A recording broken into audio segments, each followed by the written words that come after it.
Hi மக்களே, welcome back to YouTube channel. Yes, கொஞ்ச நாளாக மகனது ஒரு மாதிரி ஸ்மூத்தாக போயிட்டு இருக்கு. ஸோ இவங்களுக்கு இவங்க தான் இப்போ பேர் அப்படின்னு சொல்லி யோசிச்சிருந்து செட் ஆகிட்டு போட்டிருந்த நேரத்தில் கரெக்டாக பிரவீன் மேன்ஸ் ஒரு ட்விஸ்ட் கொண்டு வந்துட்டாரு. Yes, Vennila character is back. So Vennila வந்ததுக்கப்புறம் யாருக்கு யார் தாங்க பேர் அப்படின்ற ஒரு கேள்வி மறுபடியும் நம்ம மகாநதி ஃபேன்ஸில் வந்துட்டு எழ ஆரம்பிச்சிருக்கு. எஸ், வெண்ணிலாவும் விஜயும் பேர் ஆகிடுவாங்களா அப்படின்ற ஒரு கேள்வி திருப்பி வந்திருக்கு. ஏன்னா ரொம்ப நாளாக வந்துட்டு நிவின் ஃபேன்ஸுமே ஒரு பக்கம் வருத்தப்பட்டு இருக்காங்க, நிவின் காவேரி பேர் தான் வேணும் அப்படின்னு சொல்லிட்டு.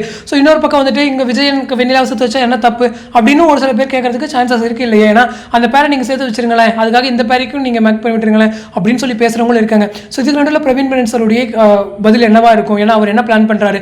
ஸோ ஒருவேளை விஜயன் காவேரி தான் பேர் அப்படின்ற பட்சத்தில் நிவின்க்கும் இங்கே வெண்ணிலாக்கும் ஒரு பக்கம் மேரேஜ் பண்ணி வச்சிருவாங்களோ?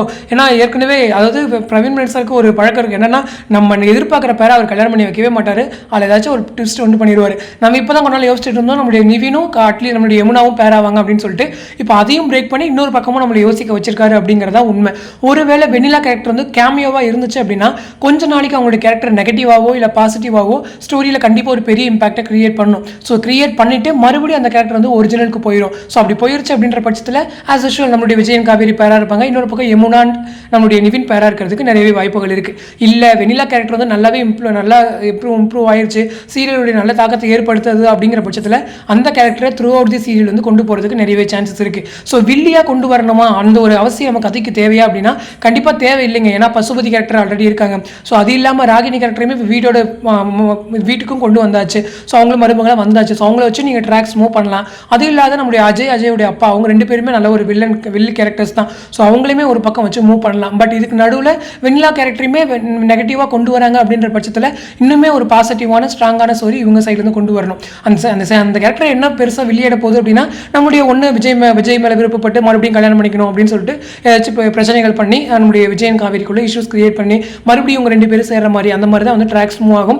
அதை எந்த அளவுக்கு கொஞ்சம் ஸ்மூத்தாக கொஞ்சமாக முடிச்சுட்டு கிறிஸ்பாக அடுத்த ட்ராக் மூவ் ஆகிறாங்களோ அங்கே தான் மகாநதியுடைய டிஆர்பி இருக்குது. பொதுவாக வந்து சீரியல்ஸில் இந்த மாதிரி பேரை பிரிக்கிற மாதிரி யாராச்சும் லீட் வந்தாங்க அப்படின்னா கண்டிப்பாக அவங்க மேலே ஒரு நெகட்டிவ் வந்து சீரியலில் வந்து ஸ்ப்ரெட் ஆகும். ஸோ அதனால் அது டிஆர்பியுமே அஃபெக்ட் பண்ணும். நம்ம காட்டுக்கணவெளியிலே நிறைய டைம் பார்த்துட்டோம்.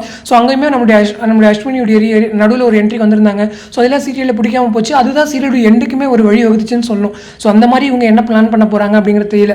ஸோ ஒருவேளை கொஞ்ச நாளைக்கு மட்டும் கேமியோ மாதிரி கொண்டு வந்துட்டோம், இல்லைன்னா வேற யாராச்சும் அவங்களுக்கு வெண்ணிலாக்கு ஒரு பேரை போட்டுட்டு ஸோ அங்கே ஒரு ஹாப்பி எண்டிங்காக முடிச்சாங்கன்னா நமக்குமே பார்க்க சந்தோஷமாக இருக்கும். ஸோ என்ன பண்ணுறாங்க அப்படிங்கிறத வெயிட் பண்ணி பார்க்கலாம். ஏன்னா ஈரமான ரோஜா வேலை கூட ஒரு பேர் அப்படி தான் ஸ்டார்டிங்லேருந்து விருப்பப்பட்டுட்டே இருப்பாங்க பார்த்தி மேலே.